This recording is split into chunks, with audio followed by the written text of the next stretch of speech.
the South Carolina primary. We're going to win in South Carolina. South Carolina, I'm asking for your support. I am here in South Carolina to fight. The world is watching South Carolina. We are tired of billionaires buying elections. The first in the South, the last before Super Tuesday. We are going to surprise them. With Sanders surging nationally, will Biden's firewall hold? Leading our coverage, Rachel Maddow, Brian Williams, Nicole Wallace, Steve Kornacki at the big board. Our political team band out across the Palmetto State. The Road Warriors tracking the candidates. Plus, Joy Reid, former Senator Claire McCaskill, former Obama campaign manager David Plouffe, former White House Press Secretary Robert Gibbs, South Carolina native Eugene Robinson. MSNBC's special coverage starts now.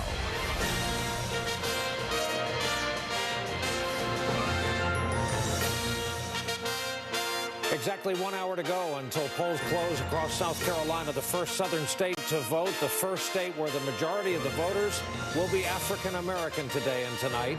Today's vote just 3 days from Super Tuesday, meaning the outcome here tonight has the potential to scramble the leaderboard in this race. South Carolina, of course, is unique among early voting states. Not only is it first in the South, but the electorate here tends to be older and ideologically more moderate, and Democratic voter turnout in South Carolina tends to skew even more female than the 3 other states that have gone so far.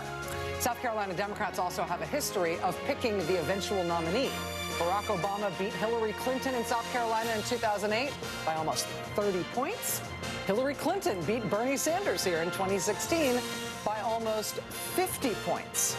Tonight, Senator Sanders comes into this race as the frontrunner nationally, but not the frontrunner in South Carolina. South Carolina polls showing Vice President Joe Biden in the lead. Biden was leading in South Carolina before he got the emotional endorsement from Congressman Jim Clyburn, arguably the most influential single Democrat in the state. The calendar here matters. More than 1,300 delegates are up for grabs on Super Tuesday, just days away, of course, because of the timing. An upset here tonight or a runaway victory will be top of mind for voters in 14 states, those who haven't voted yet, as they go to the polls on Tuesday. We are watching the vote in South Carolina as we cover the other breaking news today, of course, and that was the word of the first U.S. death from coronavirus. We'll be talking to an outbreak responder here shortly, but with less than an hour to go in South Carolina. We'd like to begin with Steve Kornacki at the big board with our first look at the exit polling tonight, what voters are telling us. Hey, Steve. Hey, Brian. Yeah, we are getting a sense of what this electorate looks like in South Carolina. You set it up there, different than what we've seen so far. Let me show you a couple of key ways that we're seeing in the exit poll. That was the wrong button. I'm off to a great start here. Let me show you a couple key differences, though. Number one here is the question of ideology. You guys just mentioned this, but 49% in our exit poll, 49% of Democratic primary participants today call themselves moderate or conservative. To give you some perspective on that, last week at this time when we were talking about that Sanders landslide in Nevada, this same number out there was just 34. So you've jumped up from 34 moderate conservative last week to basically half the electorate here in South Carolina. That is a significant change. There is also here we talk about the question of the first major test of support for black voters. 55% of the electorate in this exit poll is African American, an outright majority. This number is actually a little bit less than we saw in 2016. 2016, it was 61%, an all-time high. These exit poll numbers could change as we get more data, but still, outright majority African American electorate, one of the largest numbers we're going to see in all the Democratic primaries this year. And then there was this number, all the attention this week that was paid to the endorsement of Jim Clyburn, the veteran congressman from the state of Joe Biden. Here's the question. How important was the endorsement of Jim Clyburn to you? 47% of primary participants in this exit poll say the Clyburn endorsement was an important factor in their decision in this race. Yeah, it may turn out to be a critical indicator for later. We just don't know yet. Chris Jansing is at the Charleston Charter School in the downtown part of the city tonight. And Chris, should we take anything from the fact that we don't see crowds of voters behind you? You should take absolutely nothing from that. These ladies are winding down a little after what's been a busy day. This is Jim Clyburn's district, and the numbers are big, Brian. In 2016, 637 people voted at this location, 2 precincts. So far today, 888. I just got off the phone with 2 Democratic Party insiders. One of them has been tracking the vote here in Charleston County. I asked him to describe it to me. He said massive. He said in his precinct, which is in suburban Charleston, by 10:30, they had nearly matched the number for the entire day 4 years ago. And being led, he said, just what you heard from Steve Kornacki, by many of those conservative and moderate voters. He said white voters, exactly the same group of people who turned the neighboring district over to a Democrat, Joe Cunningham, 2 years ago. What these insiders and analysts take away from this is that they're looking at a movement similar to what they saw in 2018. They say heavily an anti-Trump vote. Now, we have talked to voters here. They're a little bit all over the board. They voted for any number of different candidates, but they all said exactly the same thing, Brian, that they will vote for whoever the Democratic nominee is. Again, reinforcing what we're hearing from the experts I just talked to, that this is an anti-Trump vote. One said, if the tree here is on the ballot, I will vote for a tree. One more comment from one of these guys who said to me, listen, we are sending a message. This is a fight for the soul of the Democratic Party, and the message to the Super Tuesday states from South Carolina is it's going to take a moderate to beat Donald Trump. Brian? Let's point out, for fairness, a tree is their state symbol, so it wouldn't be that unusual. Chris Jansing, thank you. Let's go up to your north and west. Tremaine Lee is at a polling place up in Orangeburg, South Carolina, home to 2 HBCUs, an area where Joe Biden is counting on African-American vote turnout today. Hey, Tremaine. Hey, Brian, I'll tell you what, I've been in South Carolina the entire week, going from Charleston, where I talked to black professionals about their undecided choices. I went to the rural counties and talked to black voters who feel left out and abandoned. But here I'm in Orangeburg, where Hillary Clinton beat Bernie Sanders big. And I know my colleagues are out there in South Carolina, but I have the absolute best polling station here. We are SC State. It's homecoming. And I want to tell you this. I spoke to Ariana and Jaslyn. These 2 students, they voted. All right, it's a big day. Tell me who you voted for and why.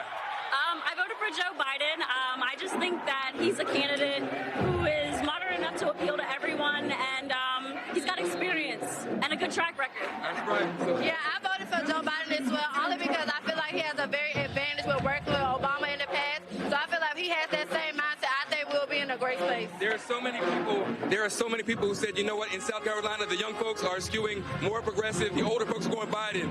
Do you feel any discomfort in your position at all? No, I don't think I feel any discomfort. Like I said before, he's got a good track record, and they say go with what you know. So. Right. Now, when you talk about your parents, your grandparents, people in your family, who are they voting for and why? They voted for Joe Biden as well, only because when it's working with Obama put us in a very great place, and he has a lot of strategies for us to be strong-minded and help us to get very benefits that we needed. So with Joe Biden being in office, I feel like the main thing that we're more focused on, that he's going to get Trump out of office so he can put America where it needs to be. There are a lot of politicians on the Democratic side that were hoping for some excitement, some energy. When you talk to your friends and your family and your colleagues here in school, are they excited about today in 2020? I think the excitement is coming from basically getting Donald Trump out of office. So I'm going to go with I think they're pretty excited. I definitely agree with her. If Trump is out of office, I think everybody's going to start getting together and work hard, so you know what we're working for. If you know anything about an HBCU, they get busy. Clearly, you hear the band, you see the dancers here, and it's excitement. And again, the black vote is no monolith. Black voters across the country have expressed themselves in so many different ways, and it's amazing that we're finally here on primary day.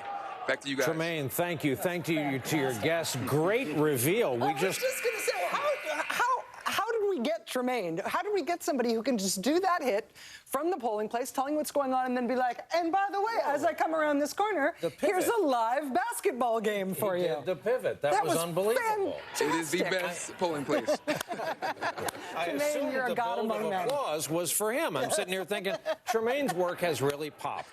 The crowd is responding to him. And, all right. Thank you, guys. Go Bulldogs. Guests, Nicole Wallace, Gene Robinson. Gene Robinson, Orangeburg, South Carolina native. That's right. Go Bulldogs, the South Carolina State University Bulldogs. What Tremaine was describing there, is that resonating for you in terms of being from there, but also the trip you just got back from? Totally resonates with what I heard. I mean, I spent most of the week down in South Carolina, both in Orangeburg and in Charleston, and when I was not eating, Brian had this discussion. I talked to a lot of people, a lot of African-American voters who first thought this was an emergency election, that it was an emergency to get rid of Donald Trump, who cited you know how Donald Trump has this Obama fixation and wants to erase everything Obama? Well, that has resonated in a powerfully negative way with at least the voters I talked to, and they resent it and they're angry about it, that he's essentially trying to pretend that the Obama administration never happened, and in fact it did happen, and voters are insisting on that reality. A lot of voters sounded like a panel of MSNBC experts. They were trying to calculate electability, but in the end, I heard Biden. Did you get their numbers? Biden. Can we book them? I booked the whole state at this point. But I heard Biden. I heard a lot of Biden. And on that campus and the adjacent campus of Claflin University, you know, if there is this generation gap and this groundswell of younger black voters for Bernie Sanders, I just didn't happen across it. I found some people who were kind of interested in some of his policies, interested in Elizabeth Warren's policies. A couple of people mentioned Tom Steyer, who's really been on the airwaves down there. But mostly what I heard was Biden. You heard Biden. I heard from 3 sources close to Biden today. One, a senior campaign official, and they described the vice president at this hour as, quote, very good and excited. I mean, they've seen probably more than we can share at this point about how this night may go for the vice president.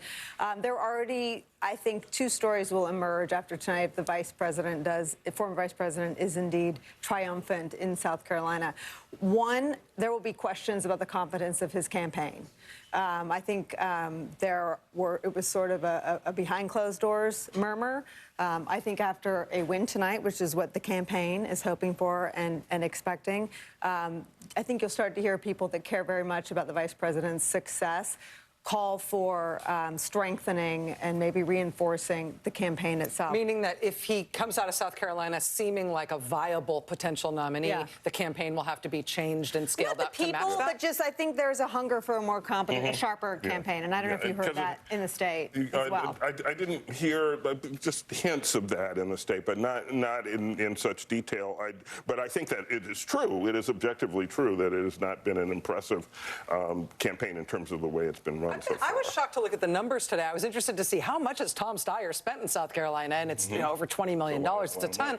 But Biden spending, including pro-Biden super PAC spending, not even just by his campaign, it's less than $1 million in South Carolina. I mean, if he does well, if he matches his polls and he wins, it's not going to be because he's made a huge effort in the state. And I think the concerns from people who love him, from people who want to see him be successful, are that's just right. That he's doing his part, but that the campaign needs to ramp up online fundraising. The second thing I heard, I asked a senior campaign official what their definition of success will be on Tuesday. And they said delegate accumulation. They did not say the word winning one state. I mean, their definition for success on Tuesday is to do well in North Carolina, Tennessee, Houston, Dallas, and parts of Virginia. So I think the campaign is already fine-tuning what will be their work starting tomorrow morning if they have a good night tonight. But I think in some ways the Biden primary campaign starts tonight. Yeah, it's fascinating thinking about the fact that we are 3 days away from Super Tuesday.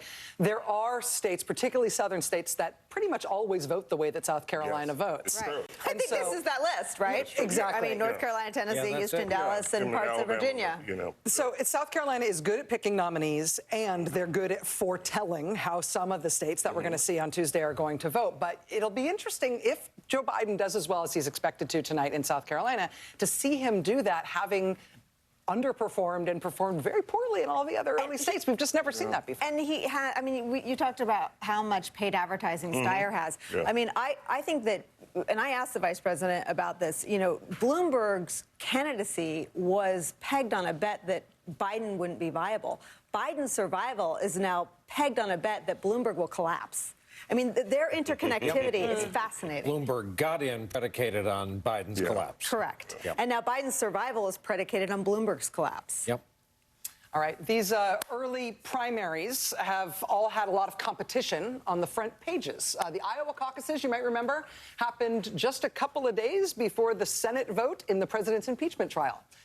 The New Hampshire primary happened on the day federal prosecutors started quitting in protest of the president and the attorney general meddling in ongoing criminal cases. Well, today, voters have been going to the polls in South Carolina in what is yet again another split-screen moment. Authorities today announcing the first U.S. death from the deadly coronavirus that is spreading across the globe and that has shocked the global economy. In addition to the first U.S. death today in Washington state, a man in his 50s, officials have announced a slew of newly diagnosed U.S. coronavirus cases. Yesterday and today, both Oregon and Washington, local authorities today announcing that also a long-term care facility in King County, Washington, is the site not only of 2 of the newly diagnosed cases. In addition, authorities say there are more than 50 people at that location, both residents and staff, who are showing respiratory symptoms. That facility is now closed to all visitors. At least 2 schools, an elementary school in Oregon and a high school in Washington, are also being temporarily closed. So far, U.S. testing rates for coronavirus are lagging far, far behind many of our allies. Today, the government announced measures intended to speed up the pace of testing. Joining us now is Dr. Joseph Fair. He's a virologist. He serves as a special advisor to USAID, for whom he's been doing work on Ebola in the Democratic Republic of Congo. Dr. Fair, thanks for taking time to be with us tonight. We appreciate having you here. Thank you for having me. So we now have multiple cases of what officials are calling community transmission of this virus in the United States. Why is that an important benchmark? It's an important benchmark because, frankly, these are what we would call cases of unknown origin. We don't really know where they got it from. And it also brings up further complications in the sense that since we don't know where they got it from, it makes it a much more intensive effort to identify their contacts and who they've been in contact with over the past few weeks, the last 14 days in particular, and trace those individuals, monitor those individuals very heavily. So every degree of separation, you're going to have further cases that we don't know about. With this first U.S. death being announced, with the first schools being closed in the United States, with these very worrying reports about a long-term care facility where they've got 2 diagnosed cases and a lot of symptomatic people who have not yet been tested, do local communities, local officials, at this point have a clear sense of what they should do if they're the site of the next case or the next potential outbreak? Are U.S. protocols on this essentially clear to the people who are going to be putting this stuff into motion? There's always a learning curve just because in between epidemics and pandemics, we tend to forget these things and they tend to go away from the news headlines. So they tend to drop in importance. So every time a new one comes up, especially if it's a new virus with which we're unfamiliar, then there's going to be new protocols. There's going to be new case definitions, et cetera. But the basics are the same. We need to get diagnostics out to every facility we possibly can around the country, and that is currently happening this week. By the end of the week, I think I heard the estimate that we'll be able to test at least 10,000 cases per day, and that's appropriate. The order of protocol is to isolate known cases, isolate and treat, rather, identify their contacts, trace those contacts, and then isolate them if needed. Dr. Joseph Fair, virologist, thanks very much for being with us tonight. We have another one of these split-screen nights. Really appreciate it, sir. All right. Absolutely. Scary. When you talk about the 50 employees, that puts a lump in your throat. Yeah, it's a mix of employees, these people who work at the long-term care facility, and the residents there. We've seen that it strikes older people hardest in terms of people having severe symptoms and being at risk of dying from this thing. So the situation in Washington state, they've declared a state of emergency in the state right now. But the multiple new cases and the first death and the situation in that nursing home is a stark thing. If it isn't in your life or thoughts yet, sadly, it will be shortly. So our political coverage will pause here. When we come back, Steve Kornacki at the big board with coming up on 41 minutes till polls close. We're going to talk about the age of the electorate today showing up the polls in South Carolina.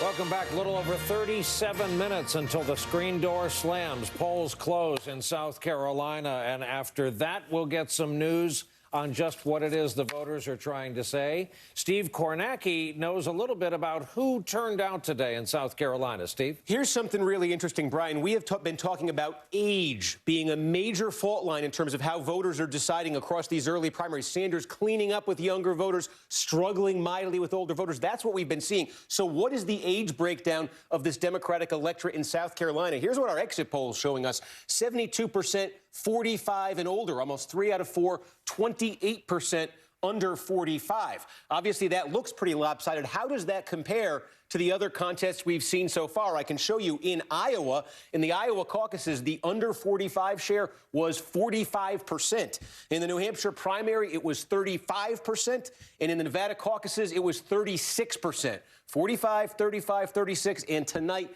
28% under 45. This, by far, the oldest skewing electorate we've seen in the Democratic primaries so far. And, Steve, can I follow up with you on that? I was looking back at 2016 in the Clinton-Sanders race in South Carolina. And what was interesting there, of course, was that Clinton ran away with it. But she did lose to Sanders the lowest the youngest cohort of voters. Yeah. Now, compared to 2016, the math that I'm doing here, probably poorly on the back of this envelope, tells me that we're actually at a significantly smaller proportion of younger voters turning out. I think in 2016 it was like 35% of the electorate was younger voters. Now it's down to 28. We're seeing. I want to stress too, always, this is the first wave of exit poll data, so these numbers are not etched in stone. They may change as we get more data, and sometimes younger voters do come into those later waves, so this 28 could tick up some. But yes, two things that we're seeing here. It was 65-35. That was the spread in South Carolina in 2016.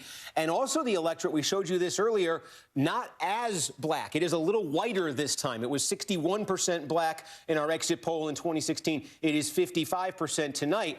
So again, these numbers a little older, a little more white. That's what we're seeing, at least in these early exit polls. And whether or not you care about the demographic dynamics in any particular electorate, what's important there in terms of thinking about the Sanders campaign is that his theory of the case is that he will win, even if he alienates moderates and older voters to a certain degree. He will win because he will turn out more first-time voters and young voters. And when that doesn't happen, it hurts his theory of the case in terms of how he can get elected in the general. Absolutely. A lot of the top-tier candidates have left the state of South Carolina.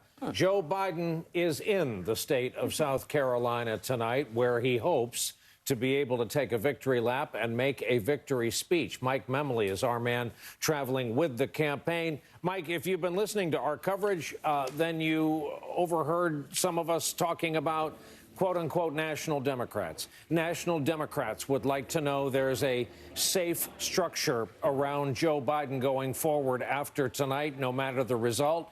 National Democrats, some of them would like very much for the former mayor of New York to start writing checks, in effect, paid to the order of Joe Biden.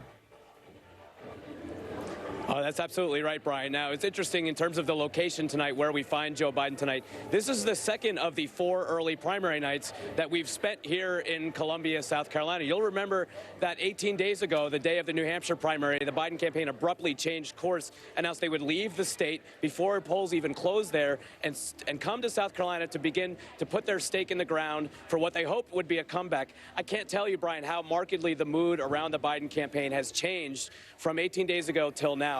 They knew that this was going to be a very difficult gauntlet to thread here, that everything just about had to go right for a campaign for which not everything has gone right often. But in the past week alone, we've seen them with a second-place finish in Nevada, then a strong debate performance from their perspective, and a televised town hall the next night that reminded voters of the Joe Biden that they've, all seemed to know and love over these years. And then the endorsement, of course, from Jim Clyburn, which was as much an endorsement for Democrats writ large as it was here in South Carolina, especially African-American Democrats. The Biden campaign has been insisting for weeks the African-American vote is the base of the party. That base of the party is squarely behind Joe Biden, and there's still life in him yet. We don't know the results yet tonight, but the great thing about covering Joe Biden over the years is that he's often not very coy, and he's expressing an awful lot of confidence today, saying flatly today that he will win South Carolina, and that winning South Carolina means he will be the Democratic nominee. That's the attitude from the former vice president tonight.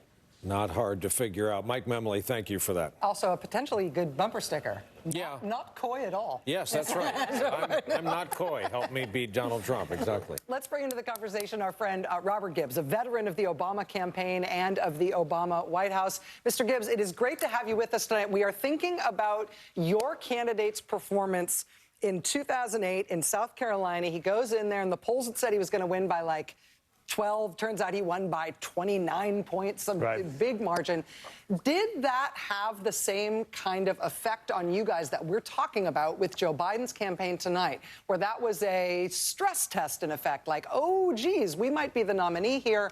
Are we up to it? Is our campaign ready to win and ready to go the distance? Well, we'd already won in Iowa, and so but there's no doubt that South Carolina for us was a rocket ship, and it wasn't just a small victory, it was a big one, followed up just a couple of days later by a really important endorsement by Ted and Caroline Kennedy that really put Obama on a firmer foundation of footing. And if you think about it, as you guys talked about, those states that come after Alabama, Georgia, Mississippi, Tennessee, North Carolina, that look and feel a lot like South Carolina, those were the places where we put those delegate wins together and started really adding to the pledged delegate count that put us ahead of Hillary Clinton. So what do you make of this conversation tonight about the capabilities of the Biden campaign? Obviously, he hasn't been winning. He is hoping to and expressing confidence that he's going to be winning tonight. What does that mean? What does he have to do? What have you observed about his campaign in terms of his capacity to potentially take on either a front runner or a vying for front runner role after tonight? I think there's two reasons why tonight is really important for Joe Biden. It used to be just winning tonight, but quite frankly, it's way beyond that. He needs a big night. He needs a big victory so that he can establish some momentum, because in 72 hours, we have Super Tuesday. And you all talked about how little he's spent in South Carolina. There's $1 million in advertising now spread across 15 states. That's it, right? The momentum and the storyline coming out of here are the paid ads that people are going to see in the next 72 hours. He has to have that momentum. Secondly, he came into this as the supposed frontrunner because of the electability argument. It is hard to prosecute the electability argument if you finish 4th in Iowa and 5th in New Hampshire. That puts some of that air back in the balloon of electability again, giving him some momentum inside of Super Tuesday. He needs this to be a two-person race after Super Tuesday, Bernie Sanders and him. And if you think about it, and I've said this a lot, you've got states now where you're going to have to build multiracial coalitions. And he's going to have to come out of here tonight, and he'll establish it as there's only two candidates thus far capable of doing that, he and Bernie Sanders. And I think he needs and he expects and he wants a big night, because he really does need that push. Robert Gibbs, you and I both had the experience of the people who love our candidates the most saying sometimes the harshest things. Absolutely. And not saying them on the phone, but saying them on cable news. Here's what Jim Clyburn said today about the Biden campaign. Joe Biden is such a good guy. He hates to say no to his good friends. If we are successful tonight in this campaign, he has to relaunch. I think we will have to sit down and get serious about how we retool this campaign, how we retool the fundraising, how we do the GOTV Get Out the Vote. And at that point, many of us around the country will be able to join with him and help him get it right. Why is this happening today? Well, I think this is that moment of relaunch, and quite frankly, they need it. If they didn't win tonight, it was impossible to see this going forward. But even a big night tonight still puts structural pressure on this campaign. They've got one office in California, one. You've got campaigns that have dozens of offices. Does he have the infrastructure? Does he have the fundraising? Does he have the political infrastructure to put together a big night tonight and have it make a difference going forward? It's a little bit like a ripple. And if it isn't big enough, it dissipates the farther you go out. He doesn't have a lot of money. Their fundraising has lagged. And again, I don't know that that's a staffing issue. I think that's a momentum and a storyline issue, and that's what has to change tonight. Robert Gibbs, who, may I say, looks so anchor-ready tonight, should anything happen to us. He is, in effect, a Biden to our Obama. This is a Brian Williams tie. That's why I look there you go. anchor-ready. I knew there was something, but you're ready to go. Don't change a thing. We're going to take a quick break. When we come back, we're going to go to one of the places Bernie Sanders hopes and expects to run up his numbers tonight in South Carolina.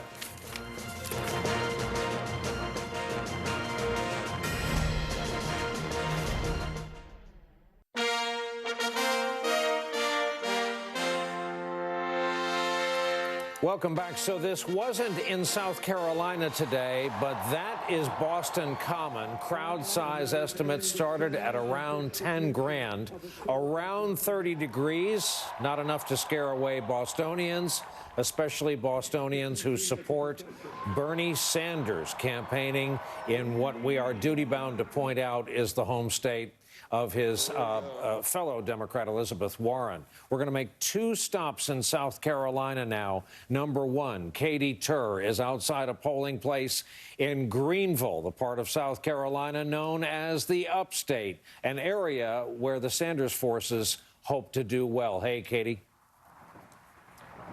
They certainly do hope to do well here, and they hope that the universities around here, like Clemson, will help put them over the edge. It looks quiet behind me, Brian, but don't be thrown off by that. Turnout at this precinct alone has more than tripled since the last presidential cycle. They had 155 walk-in votes in 2016. They have more than 500 so far today, and the polls are not yet closed. The Democratic Party has made real efforts in the last 5 years to make inroads up here. It is a very conservative part of the state, but Greenville is a place whose population has risen quite a bit in the last 5 years. And they say those are people that are coming in from out of state. They're retirees. They're young professionals. They believe that even if they come in as Republican voters, they're not South Carolina Republican voters. So they're not as conservative. And case in point, guys, I've been talking to voters here, including a handful of Republicans who have walked in here not to meddle, not to make mischief, but have walked in here because they don't like Donald Trump and they're looking for an alternative.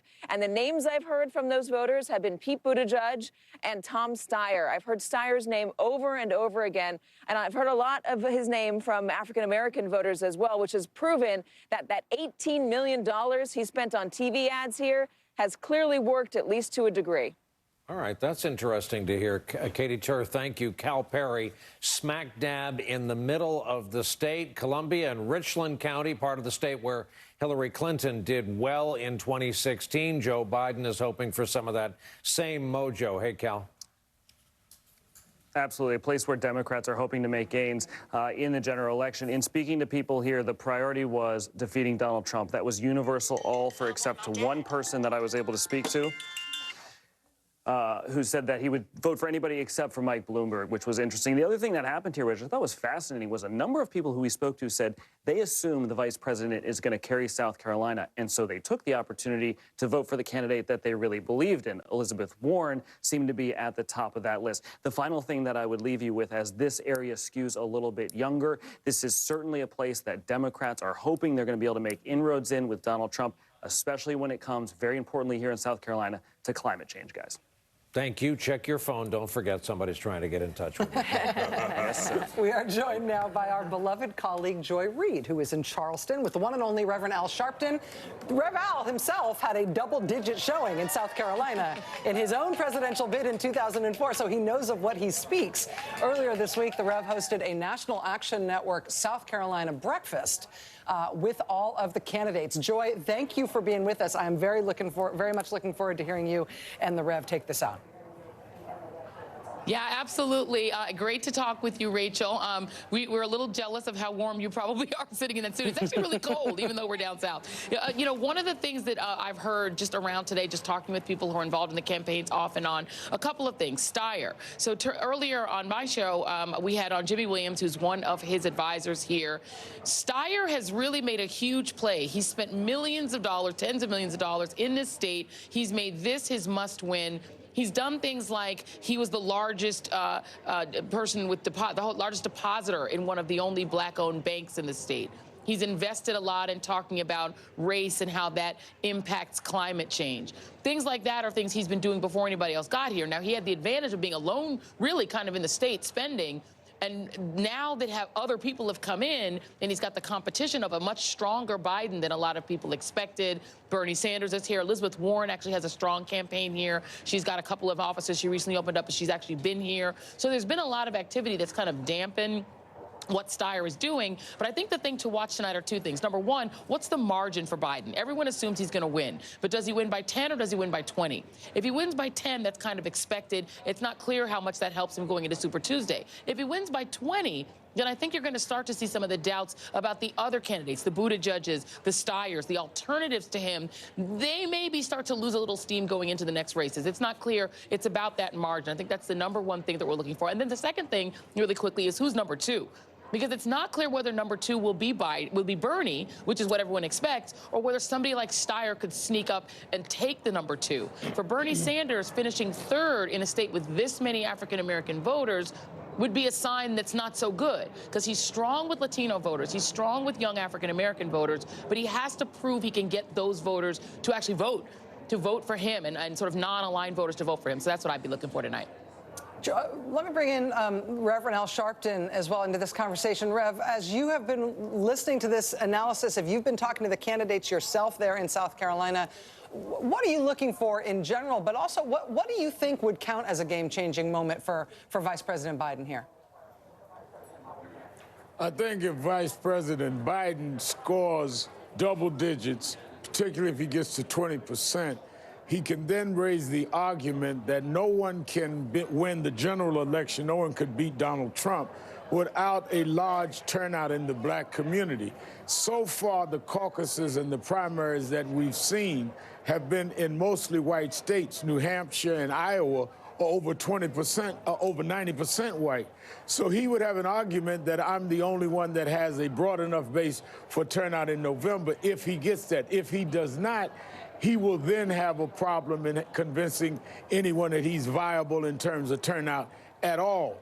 I think where Sanders has to come in is a strong second to get off of the whole profile he's gotten that he's good, but he can't win black votes. Because let's remember, Rachel, he lost the black vote in Nevada, even though he came out strong in the Latino vote. So there's a lot to watch here in the black vote where 55 to 60% of the turnout will be black. This will be the test that has ramifications way beyond tonight, because it'll be the test to say who can really turn on the African-American voters, and you can't win in November without that.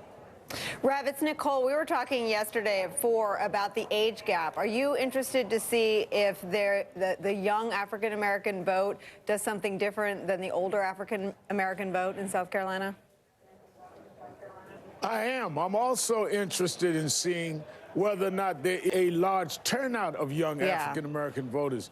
Because what we've not seen in Iowa and New Hampshire is this youth surge for Sanders that we keep hearing about. The surge has been more announced than we've seen at the polls. So the big question is, with this turnout being predicted to be bigger than it's been since '08 and maybe bigger, is a lot of that turnout young voters or not?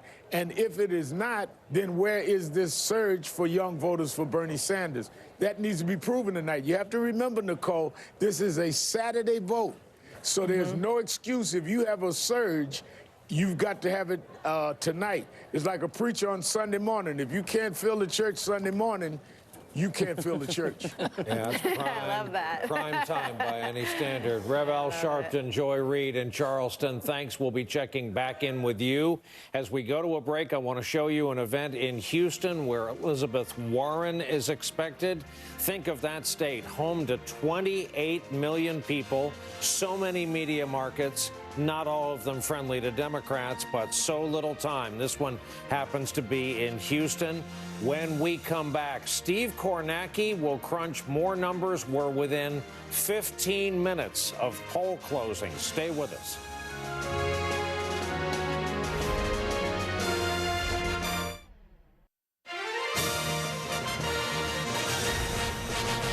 Coming up on 11 minutes until poll closings in South Carolina. Steve Kornacki at the big board with who is voting in that state today and tonight for the first time. Yeah, I want to take you back to last week first to set this one up. At this time last week, we were talking about that big Sanders win in Nevada. One of the things that fueled it, first-time caucus participants. Look at this. Half of the Democratic electorate last week said they had never attended one of those before, a caucus. They were first-time participants. Half of that electorate. What's the exit poll telling us it looks like tonight? Have you ever voted in a South Carolina primary before? 81% say yes this time. Fewer than 1 in 5 are first-time participants, just 18% right here. I can tell you, to put this in some perspective, if you went back to 2008, we're trying to find an apples-to-apples comparison here. 2008, the last time you had a competitive Democratic primary, coming off a competitive Democratic primary, 2004 to 2008. This number in 2008, the Barack Obama-Hillary Clinton race, 27%. In the South Carolina primary, were first-time participants tonight, 18%.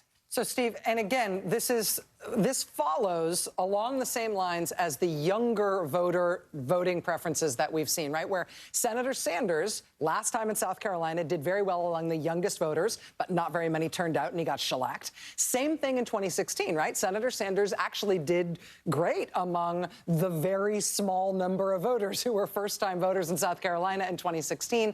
No reason to expect a change in those sorts of voter preferences between 2016 and now? I mean, yeah, it's a story much bigger than South Carolina. It's been the story of basically every poll we've seen since this race began. It has been the story of all of the initial primaries and caucuses. The younger you get, the better Bernie Sanders does. The older you get, the worse he does. The better Biden does, the better the other candidates do. And in South Carolina, it's not just a turnout issue. It's a population issue. This is just an older state in general. We're looking at an exit poll tonight telling us that about 10% of this electorate is 18 to 29. And that's a small share compared to what we get elsewhere. All right, Steve Kornacki, thanks. Claire McCaskill, David Plouffe are watching along with us tonight. And I'm curious, starting with you, Claire, assuming you heard Nicole's dramatic reading of Congressman Clyburn's remarks on, shall we say, another cable network about what needs to happen tonight in the superstructure around Joe Biden if Joe Biden has a big night in South Carolina. I think it's fair to say there's been a lot of discussion about Joe Biden's campaign. It's hard to explain why his fundraising has been so low. I mean, if you just look at South Carolina, it is amazing that someone who's expected to win the state tonight, and whether he wins by 10 or 20, it's a big victory, spent $1 million, and Steyer spent almost $20 million. That is an imbalance that is, frankly, astounding. So there is questions about why his fundraising has not been stronger if they're utilizing all the tools, especially online fundraising. Claire, Congressman Clyburn said in that interview that he'd been holding his tongue until he'd made the endorsement, but now that he's on the inside, he's basically going to do everything he can to make sure that Joe Biden's campaign is up for the task of going the distance. I talked to someone else close to the campaign who hadn't seen the Clyburn comments, and they said, oh, thank God somebody finally said it on television. I mean, it's my sense that Joe Biden in the last 2 weeks has been outperforming his own campaign. Yeah, and I do think that even if I just think there's value to say we're retooling everything after tonight, really try to turn the page and make this the beginning of the campaign for Joe Biden. I don't know if it'll work. I mean, frankly, I've talked to a lot of Democratic senators this week from all over the country, and there's various moods, but one overriding concern they all have is the debates have gotten very messy. They're not good overall for the Democratic nominee, and it's time for people to quit.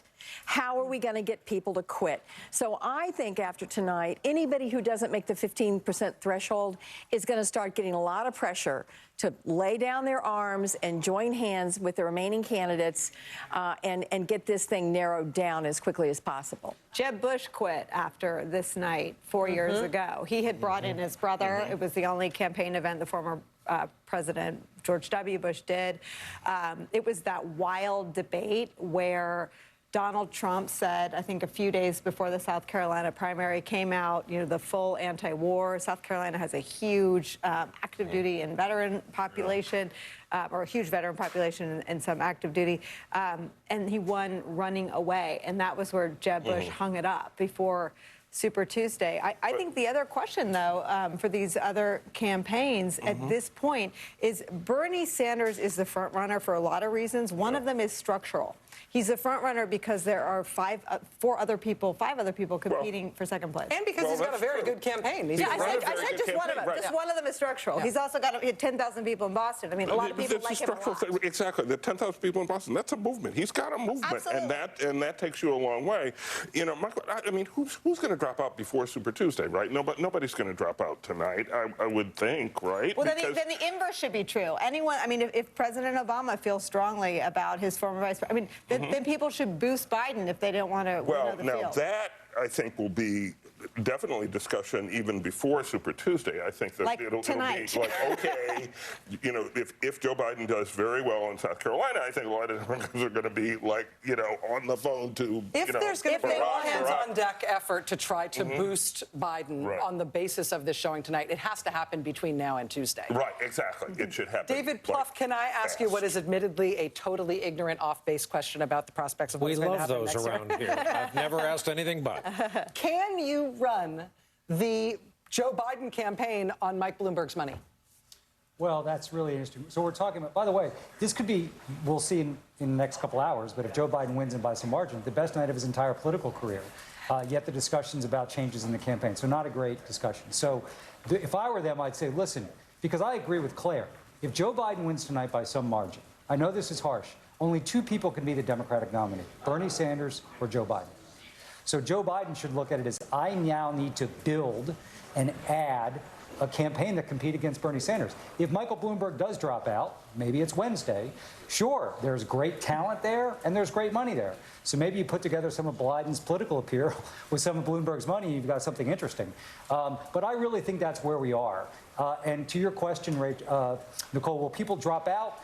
You might see a couple drop out before Tuesday. It's only 72 hours. But the reality is Bloomberg needed Biden to lose South Carolina to have any chance. That, coupled with that's probably not going to happen, and his debate performances being so poor, I think has put a ceiling on his support. And the other candidates haven't shown the ability to grow outside of their natural basis. So the real challenge is, how does Joe Biden maximize tonight? Because if he does have a great night, it only matters to the extent it affects both Tuesday and the rest of March. And that will require new talent, a lot more money. And let's not let the candidate off the hook here. He's got to perform exceedingly well in every interview, in every debate, in every speech, because even if he wins tonight, and it is down to two candidates, Bernie Sanders is still the front runner. We are inside 4 minutes, 3.5 to go until the poll closes in South Carolina.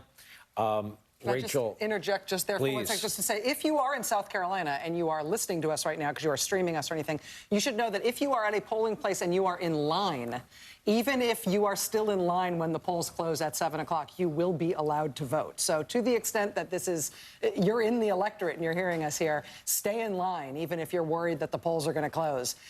If you're in line, they will let you vote. Yeah, we don't say that often enough. All through the primary and general election, exactly right. That is the case. So if Joe Biden has the night Joe Biden's forces are hoping for, that will cause movement in the center of the Democratic Party. I mean, listen, Bernie Sanders is winning this nomination fight so far. Yes, he is. And to Nicole's point, a lot of that is because of he's a singular kind of candidate, and the other candidates are splitting the non-Bernie vote. He's also running a very, very good organizing effort that looks a lot like a political movement. Yeah. Which means it's sustainable, and which means it has built since 2016. I think the structural thing is the second. But those things go together. And if it turns out that Joe Biden is going to win both this contest and the confidence of the other candidates in the race, that he would both be a good nominee and that he's a better bet than Bernie Sanders for beating Donald Trump. I mean, I think that it's going to be a moment. And I do think that the moment has to happen before Tuesday if it is going to make a difference, because you wait till after Super Tuesday and Senator Sanders will have run off with the nomination and there won't be another chance for anybody else to get in there. We're inside 2 minutes. Nicole, does that mean that you got to put his campaign up on the rack and look at the undercarriage and look at the guts of the engine and all that? Look, I take David Plouffe's point, having been a much maligned campaign staffer, you know, it's a lot easier to blame the staff than the candidate, but his reputation is for speaking truth to power, and you can see why. I mean, the candidate has to perform as consistently as he has probably the last 15 days. Yeah. I cannot sort of explain clearly enough how emotional it is. When you're losing, you feel like crap. And so there's nothing that reforms a campaign like winning. I mean, the whole window to fix it is if he wins tonight now, because it's possible he doesn't win a big state on Tuesday. So this is really going to be probably the most critical window in which to, if Joe Biden's campaign is going to be the one that gives the Democratic primary voter a choice between Bernie and somebody else, it's going to have to move very quickly. But it also calls for a very specific kind of political skill, which is that now the Biden campaign and the candidate himself have to have the skills and the ability and the confidence and the wherewithal to go to the other candidates and to make their case. If they need to consolidate the field for Biden to win, that's work of a very specific kind, and I don't know how good they'll be. It's also changing the definitions of success. I mean, I can't imagine that anyone else in this moment is going to have 10,000 people come out to see them. I mean, Biden, you know, I mean, there are also things in the news that Biden's going to have to showcase his expertise. The coronavirus is one of them. Yeah, it's important that 10,000 people were in the cold in Boston Common today, cheering for Bernie Sanders. What a race it's been thus